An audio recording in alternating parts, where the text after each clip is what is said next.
Hello, and Hola, thank you for muchas inviting me. gracias Thank you for that introduction. por esta presentación. I'd like to start Me gustaría by comenzar introducing the next speaker. presentando al siguiente orador.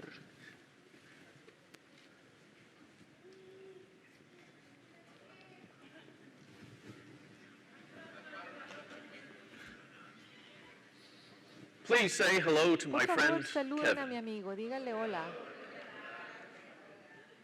Oh my God! Oh, Dios mío. Where is this? Ah, ¿qué es esto? Uh, No estoy acostumbrado this a is esto. a lecture. Es una conferencia. Again? Nuevamente, otra vez. What am I doing here? ¿Pero qué estoy haciendo yo acá? Kevin, Kevin, you helped me make a very important Tú point. me estás ayudando a cool. plantear cosas interesantes. What's that?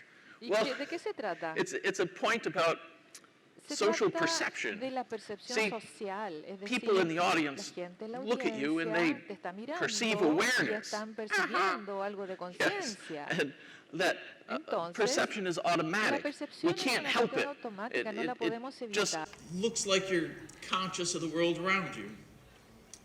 But at the same time, the interesting thing is that intellectually, we know it's not true. It's a social illusion. We know that you don't have a brain. What? Yes, I do. No, you don't. Dude, check it yourself. How would I check that?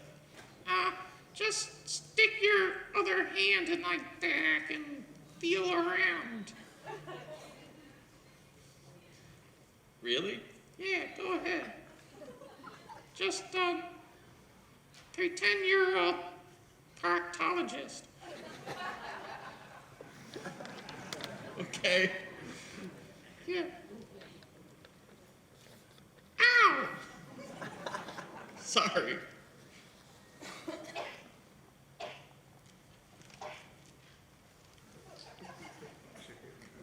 Yeah, that's it. Kevin, your brain is detached from your body. Well, you took it out. Jerk. Okay. I think it's time to put you away so I can get on with my talk. What?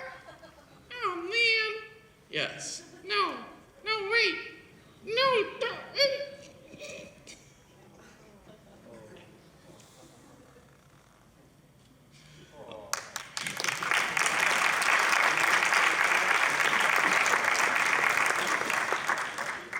I'll put his brain back in.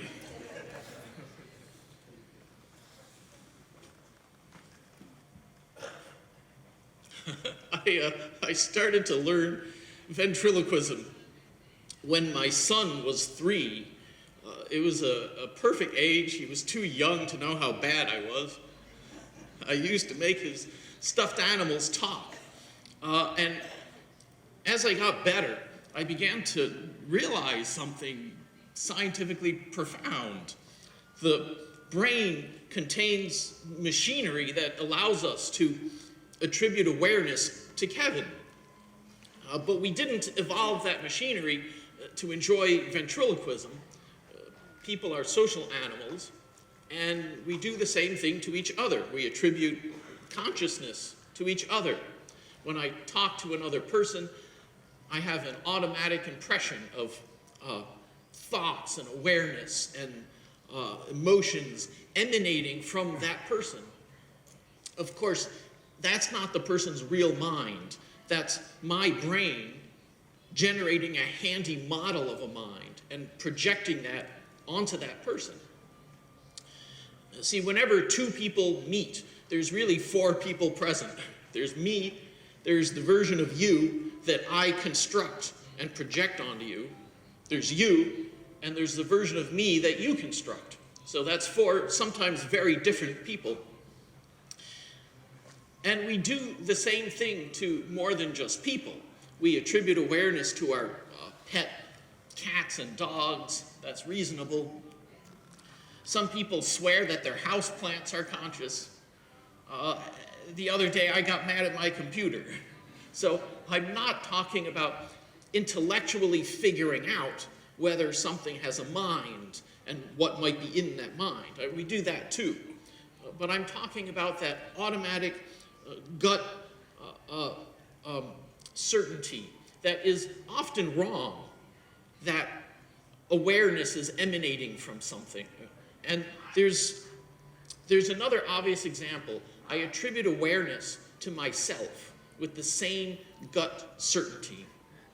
So maybe it's all one thing. We attribute awareness to puppets and to people and to ourselves with the same machinery in the brain. Maybe there's one unifying explanation for the whole range of spirit stuff. The brain constructs simplified social models of minds and uses those to help understand itself and others. See, these are the profound insights that come from talking to stuffed animals. And it's also how I began my scientific work on consciousness. For 30 years, I studied basic issues in neuroscience, how the brain processes sensory input, how it controls movement, and that background turned out to be useful in building a scientific theory of consciousness. I should say, a theory of subjective experience. Why is it that we don't just process information like a standard computer, but we also claim to have a subjective experience of doing it? For the last 5 or so years, my lab has been outlining what we call the attention schema theory. And I'll build it up gradually so you get the basic idea. But for a more complete sense of the theory, I point you to my book, Consciousness and the Social Brain. A little while ago, I applied to a grant and to fund some of the experiments in my lab. And the application had a question: how do I think my work relates or compares to the most prominent work in the last 5 years, and again in the last 10 years? So I wrote, I think the work in my lab is the most important work in the last 4 billion years. And they were not amused. I didn't get the grant. But joking aside, a part of me actually believes that. And I'll explain to you why. About 4 billion years ago, non-living chemistry transitioned into life. And a second major transition is happening right now in our own time, the creation of artificial intelligence that is potentially trillions of times smarter than any human has ever been.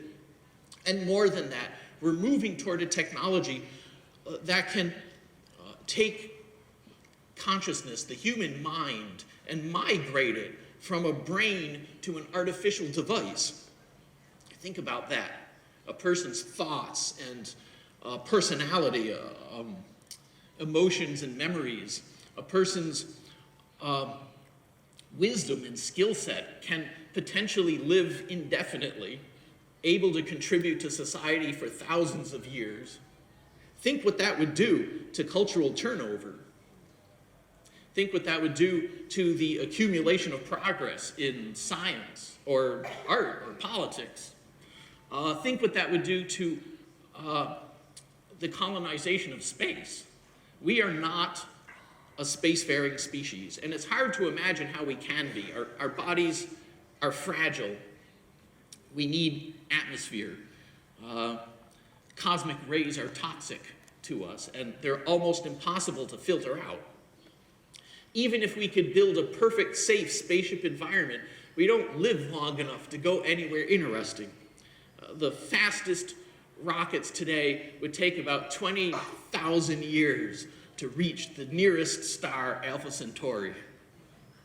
But all those problems are solved if we can take the most human part of us, the essence, the mind, and migrate it to an artificial platform and send it into space.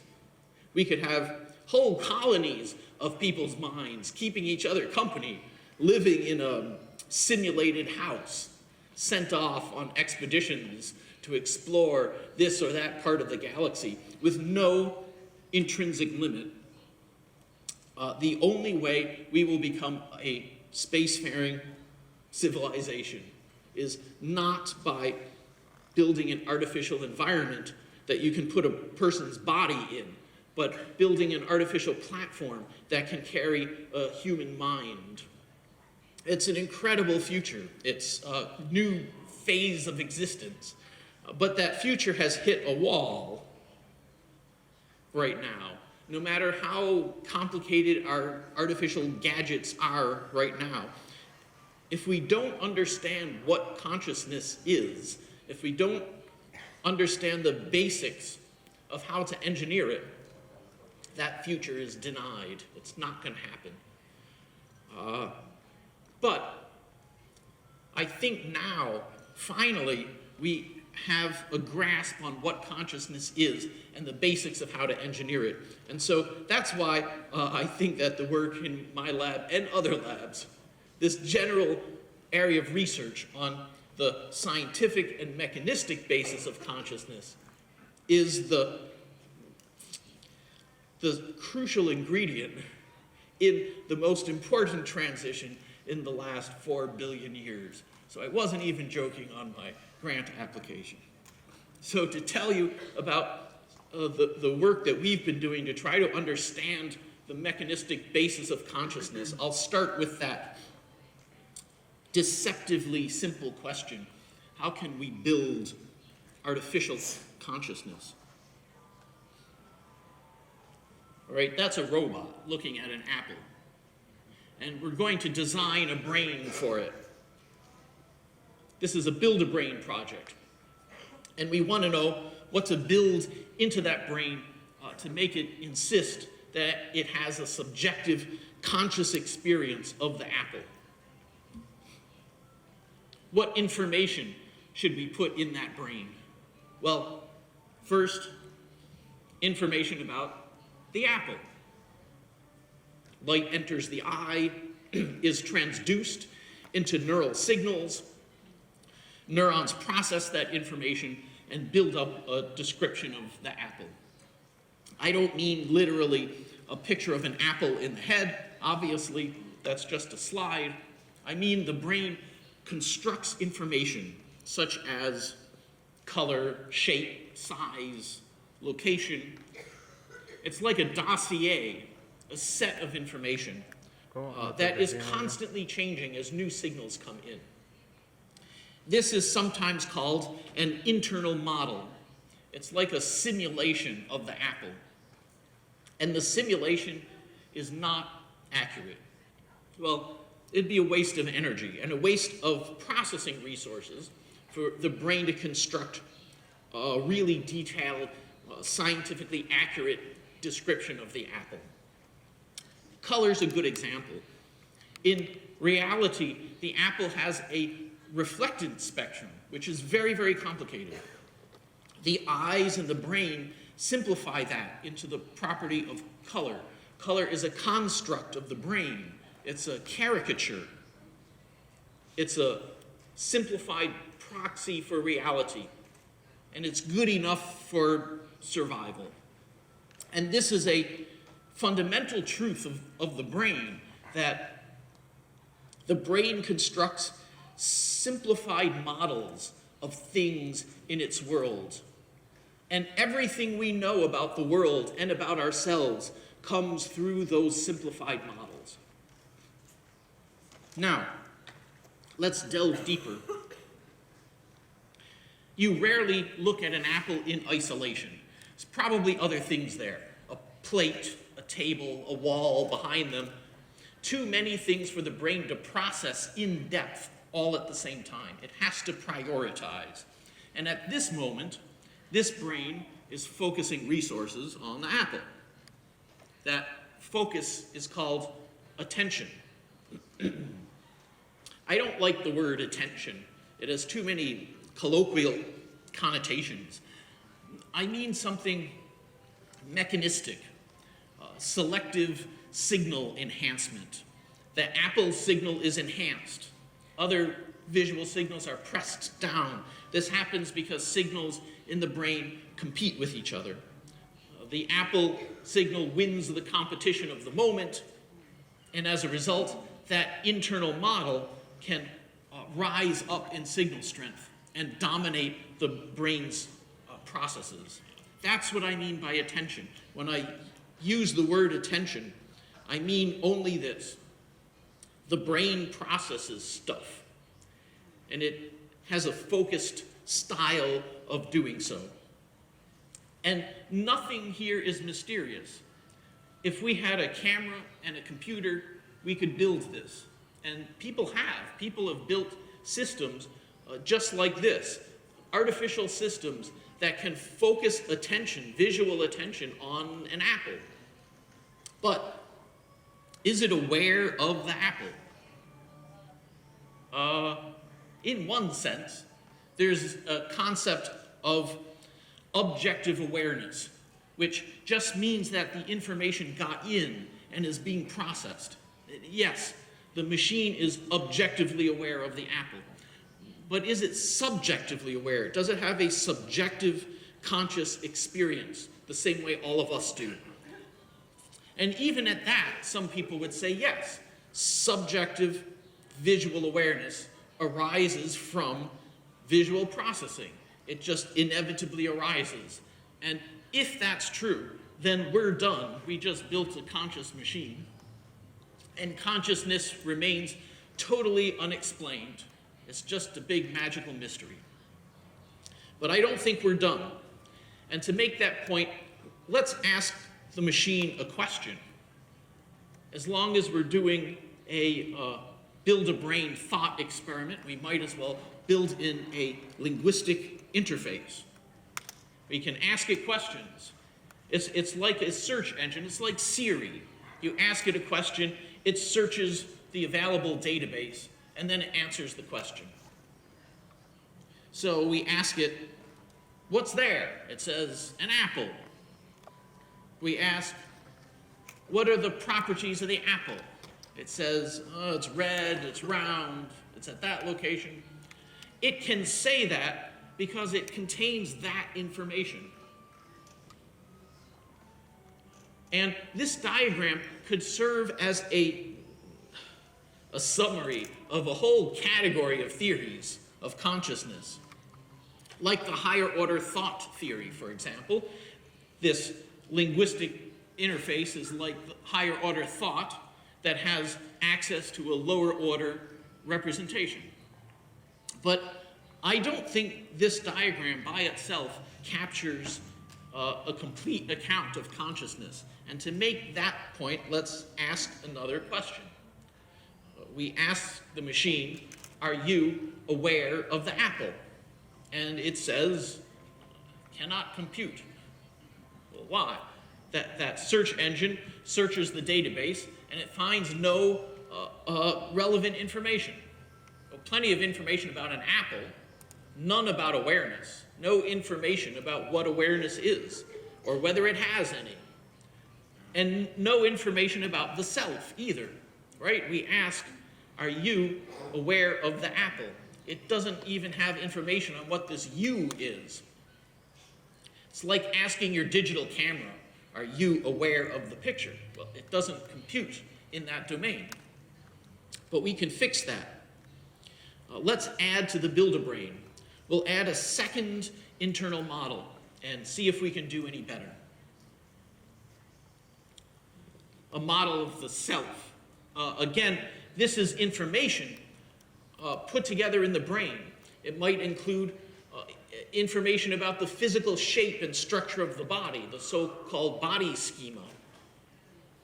It might include autobiographical memories, which play a huge role in the self model.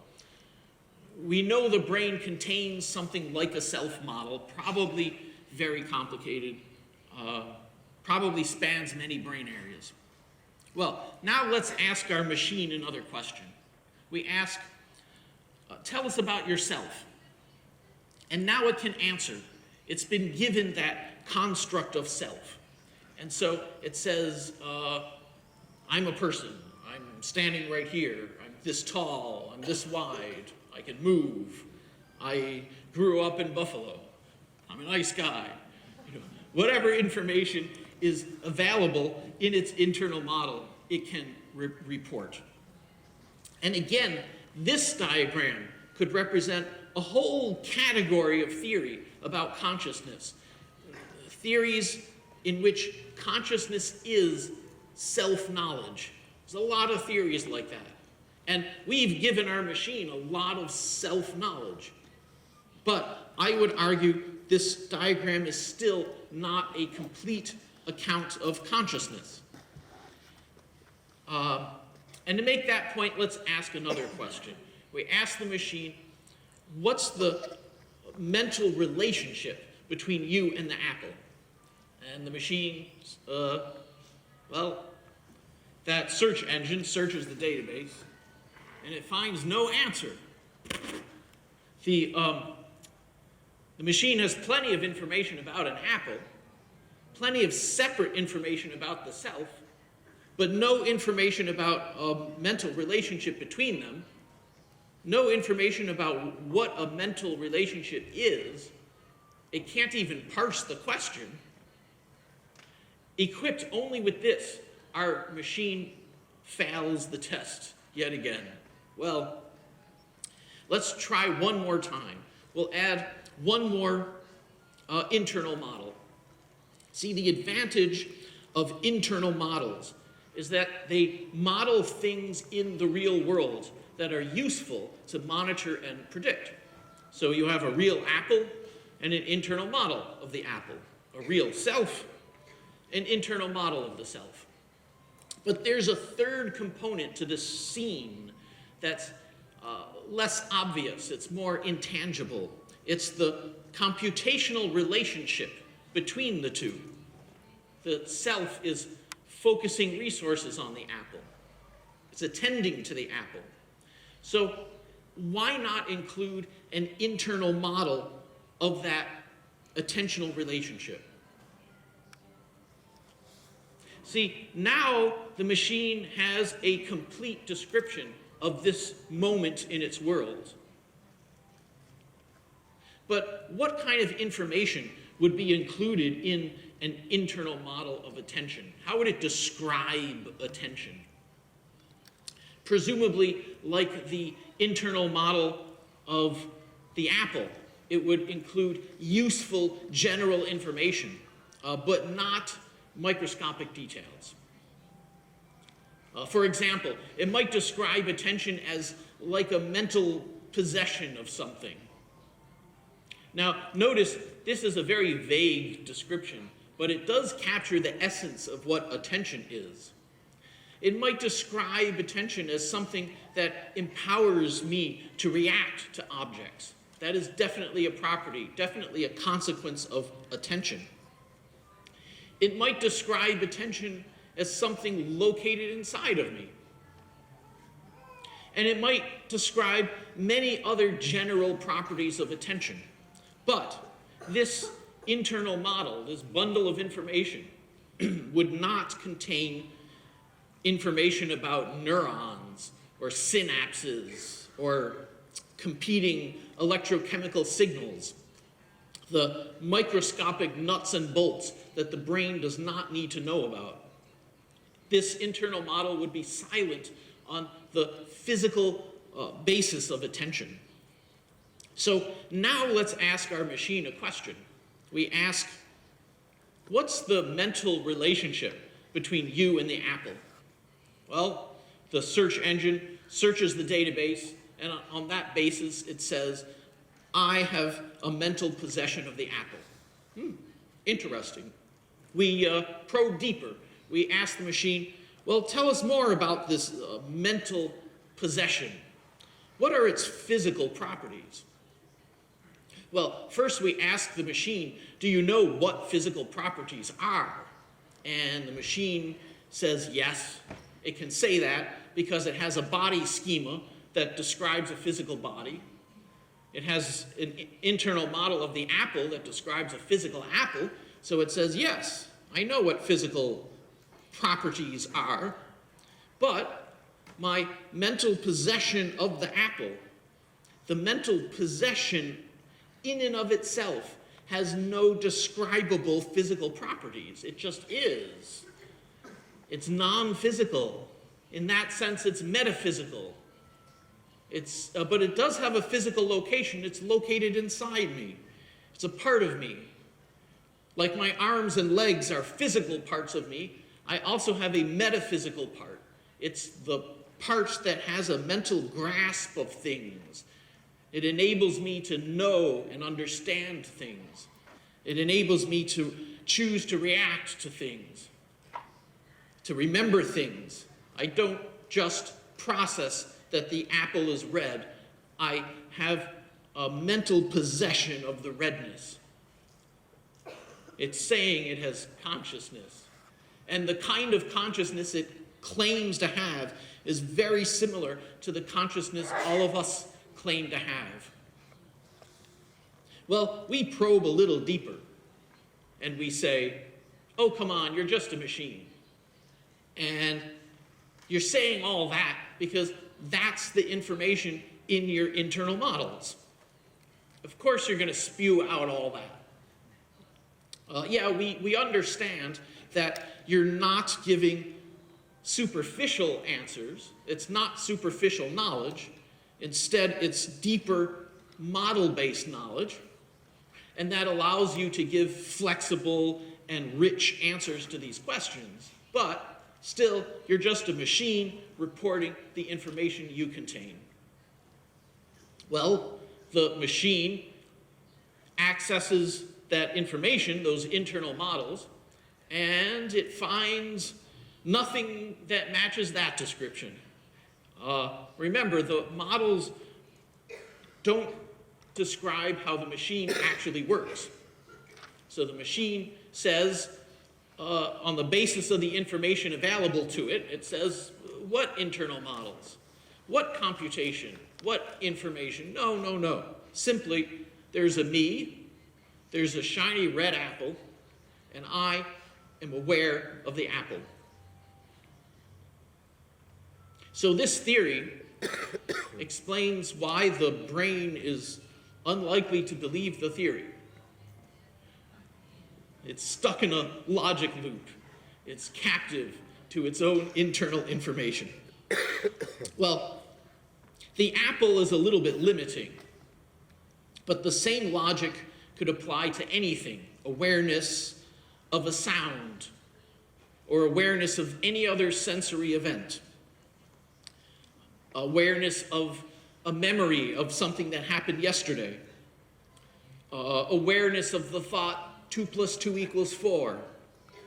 Awareness of yourself.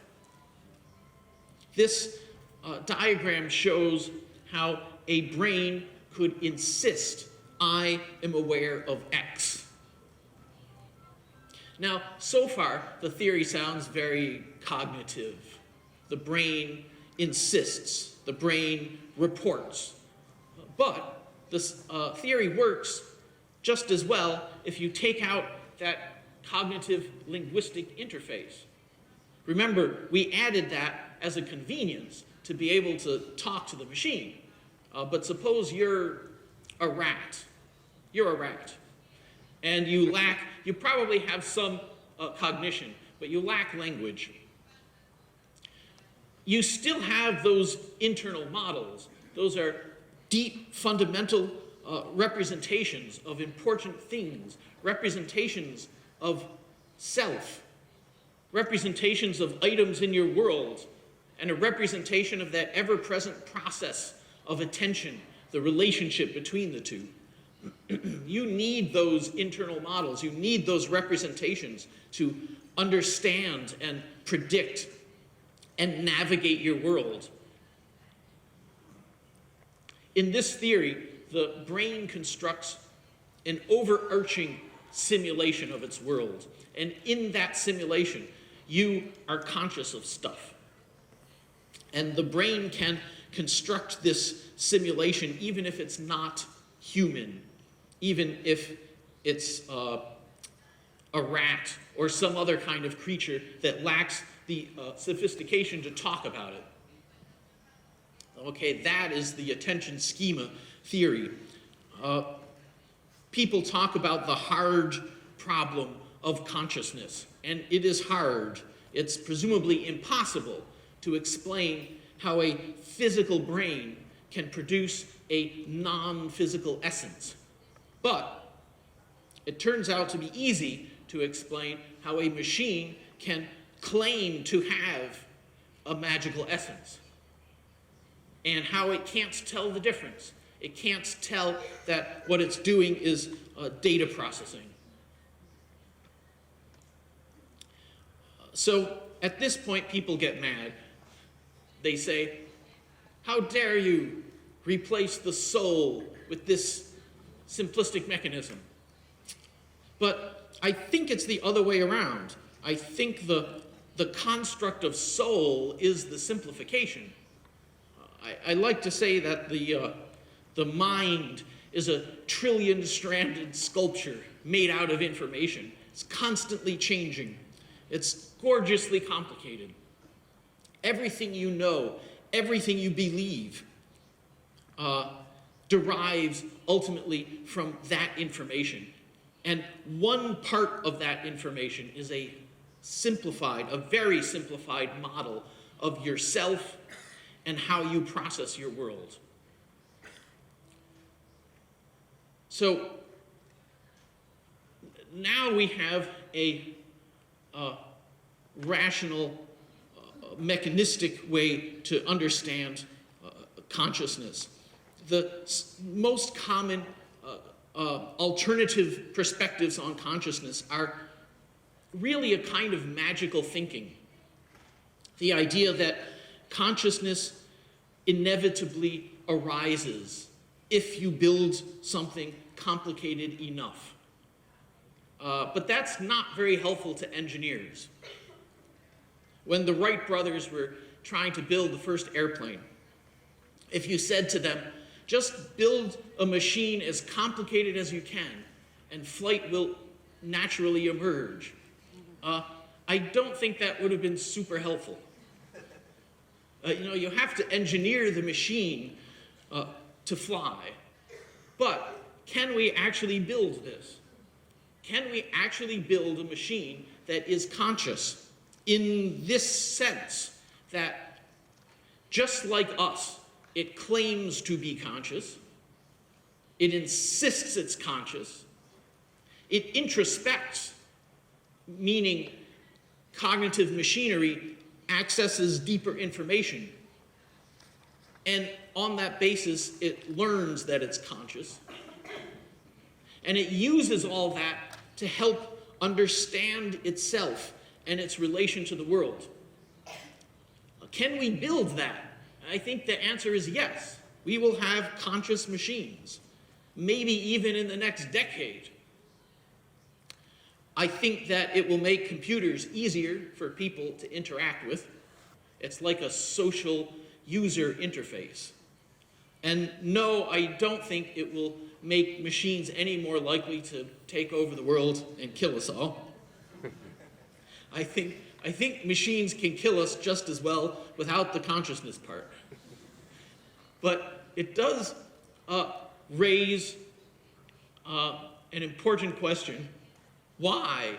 What's the practical benefit of adding this to a machine? And that's not just an engineering question. It's also an evolutionary question. Why would people have evolved an attention schema in the first place? And I'm going to trim a few slides off the end of my talk so that we have a little more time for questions. But I'm going to give you a very brief run-through of some of the ways an attention schema might be useful. First, of course, like I said, it's part of a general representation. The brain needs a general description of its world so that it can navigate its world. And the attention schema is a part of that general description. Second, it may be important for integrating together really different kinds of information. Here you see that attention schema linking information about yourself with information about the outside world, about an apple, or about a million other possible things. So an attention schema could be helpful in pulling together information from many different kinds of domains. An attention schema might be useful for controlling attention.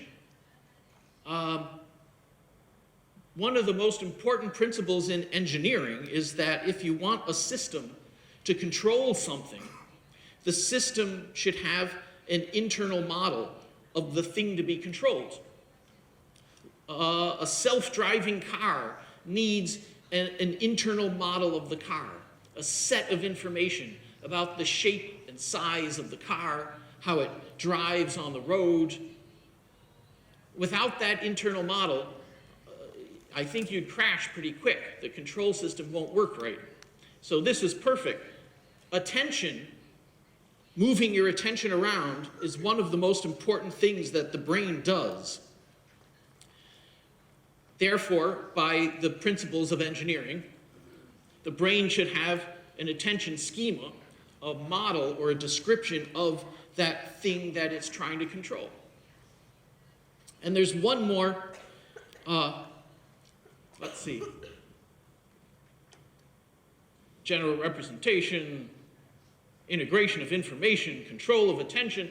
There's one more possible advantage to having an attention schema that I want to end with, and that is social cognition.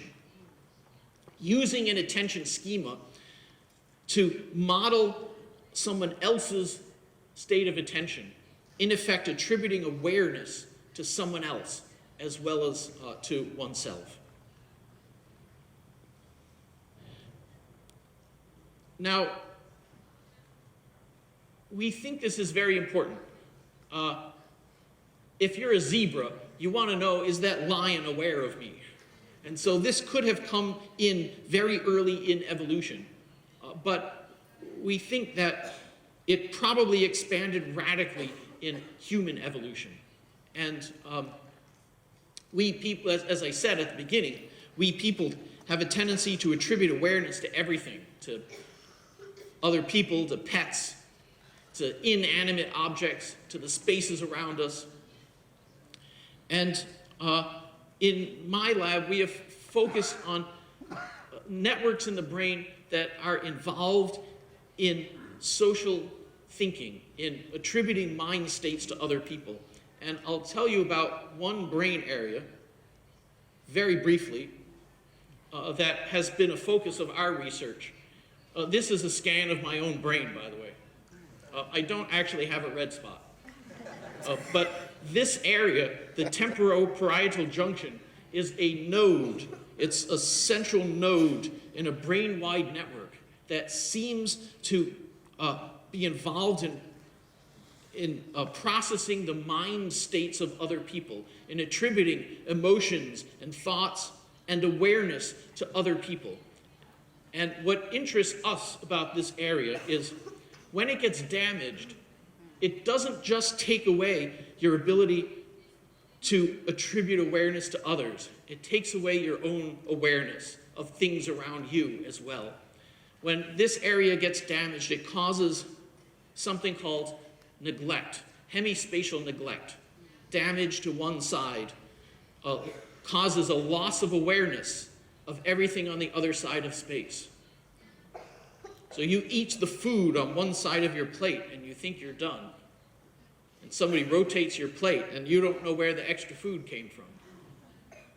But you can still see over there. If someone throws a ball, you'll duck. You just won't know why. You can process stuff over there, you just can't attach the property of awareness to it. So maybe this part of the brain, here's data that I won't have time to tell you about the experiment, but this part of the brain, active in association with awareness, active when you look at someone else and judge whether that person is aware of items next to him, maybe that part of the brain is involved in building this construct of awareness. Maybe it is a node in a larger network. You see some of that network. That network probably has many different functions, but one function may be to compute information about consciousness, about what consciousness is, about what its properties are, about who is conscious of what. And so, by hypothesis, if that area and that whole network were damaged or taken out on both sides, you would have a zombie, a person who does not understand what consciousness is and can no longer answer any questions about it. That's just a summary slide. And let's see what we have. Oh, I think Kevin must have slipped that slide in for his own benefit. But I will end on that summary slide, and I'm happy to take a few questions if there are any, and depending on time.